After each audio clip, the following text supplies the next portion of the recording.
Сәлеметсіңдер ме, құрметті оқушылар? Бүгін біз «Отырардың күйреуі» атты тарихи фильм туралы сөйлесетін боламыз. Таспа үлкен экранға 1991 жылы шықты. Режиссері Ардақ Әмірқұлов.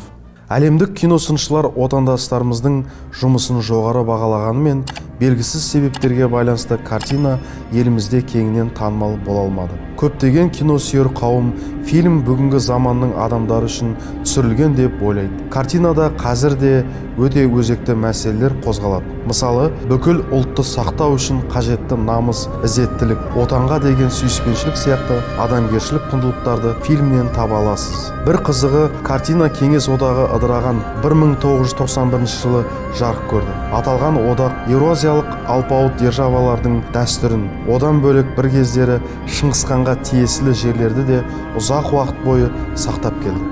Отырардың күйреуі фильмі арқылы еш нәрсе мәңгілік емес екеніне тағы бір рет көз жеткізуге болатындай. Өкінішке орай, 90-шы жылдарда киноиндустрия талай қиындықты бастан өткергендіктен, осы жағдай фильмнің тағдырына да әсер етті. Фильм сол күйі қалың көрерменін таба алмады. Картина 90-шы жылдардағы басқа да фильмдер сияқты кинофестивальдар мен жеке көрсетілімдерде ғана көрсетілді. Соған қарамастан, Отырардың күйреуі көптеген марапаттарға ие болды. Картинаның шыққанына 31 жыл болса да, біздің ойымызша ол өзінің өзектілігін жоғалтқан жоқ. Мұның бәрі басты кейіпкер жас, батыл әрі сымбатты Үнжудің арқасы болса керек.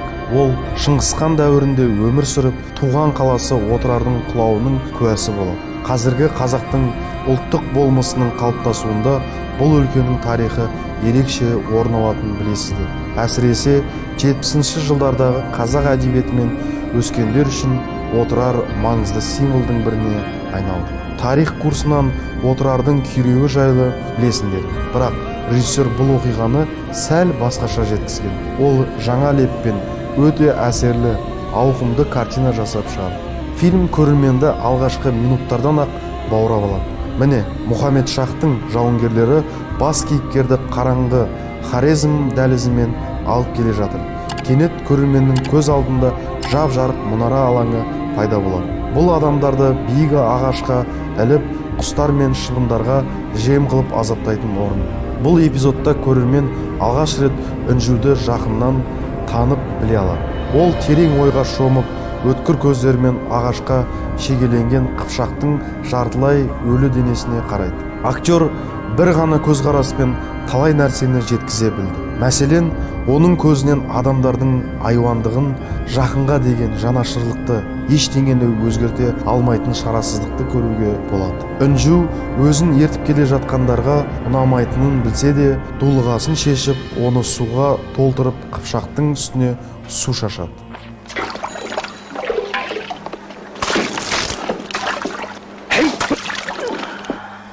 Маған түрін көруге тыйым салған жан. Мне не запрещали смотреть на его лицо. Я же здесь гость. Теперь ты выпьешь бочку и достанешь шлем. Артынша төбелес басталады. Ал келесі кадрда Үнжудің есін жинап жатқанын көреміз. Үнжу ашуланып, эмоциясына ерік береді. Әлгі тұтқынға қалай көмектессем екен дейді. Азаптанбас үшін найза тығып өлтіруге бел байлайды. Бірақ біз фильмнің сюжетін бастан аяқ баяндамаймыз. Картина әсіресе жас ұрпақтың және өмірін киномен байланыстырғысы келетіндердің көруіне тұрарлық. Актерлық шеберлік, шыбындардың ызыңы мен құстардың сайрауы, судың сылдыры әр кадрда керемет үйлесім тапқан. Құрттаған кәрі, тышқан! Ты старая плешивая мышь.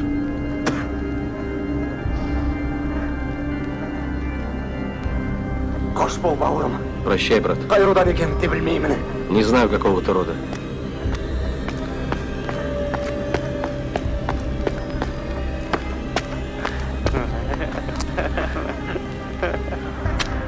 Фильмде алуан түрлілік көп. Көрермен бірде қорқынышты дәліздермен жүріп өтсе, енді бірде әдемі табиғат аясына саяхат жасайды. Фильмнің негізгі көріністерінің бірі Ялвач пен Шыңғыс ханның әңгімесі. Шыңғыс ханның рөлін қырғыздың талантты актері Болат Бишеналиев тамаша сомдады.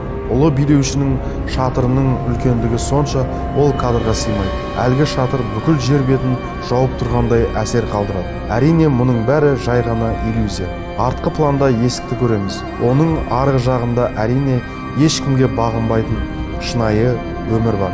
Отырардың күйреуі халықаралық аренада мойындалған фильм. Ол режиссура мен драматургия, актерлік шеберлік маңызды орын алатын әлемдік кинематографиядағы ерекше құбылыс ретінде қызық. Отырардың күйреуін сопылық немесе басқа философиялық мәтін ретінде түсінуге болады. Фильмде бас кейіпкер бейнесі мұқият ойластырылған. Ол әрбір көрерменге жағымды. Неліктен деп ойлайсыз? Өйткені ол қазақ батырының тұлғасы, туған жерінің қорғаушысы, ұлттық рухтың ерлігін бойына сіңірген кейіпкер. Ты купец, так боялся всю жизнь, что у тебя не осталось страха. Но Аллах вернет его тебе в полной мере. У монголов гонец заучивает донесение и поет его своему Кагану, как песню говорят.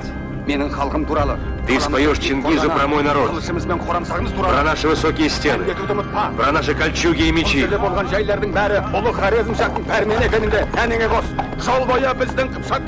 По дороге на площадях наших кипчакских городов ты будешь это тоже петь, купец.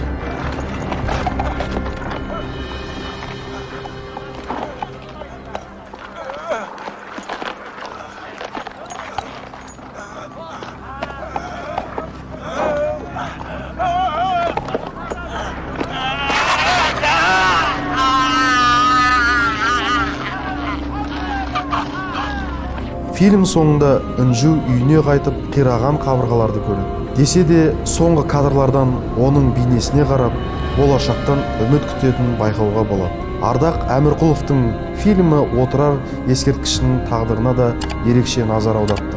2001-2004 жылдары Қазақстанда ЮНЕСКО-ның көне Отырар қаласын сақтау және консервациялау жобасы сәтті жүзеге асырылса, 2004 жылдан бастап ежелгі Отырарды жаңғырту мемлекеттік бағдарламасы қолға алынды. Осымен сабағымызды аяқтаймыз. Назарларыңызға рахмет.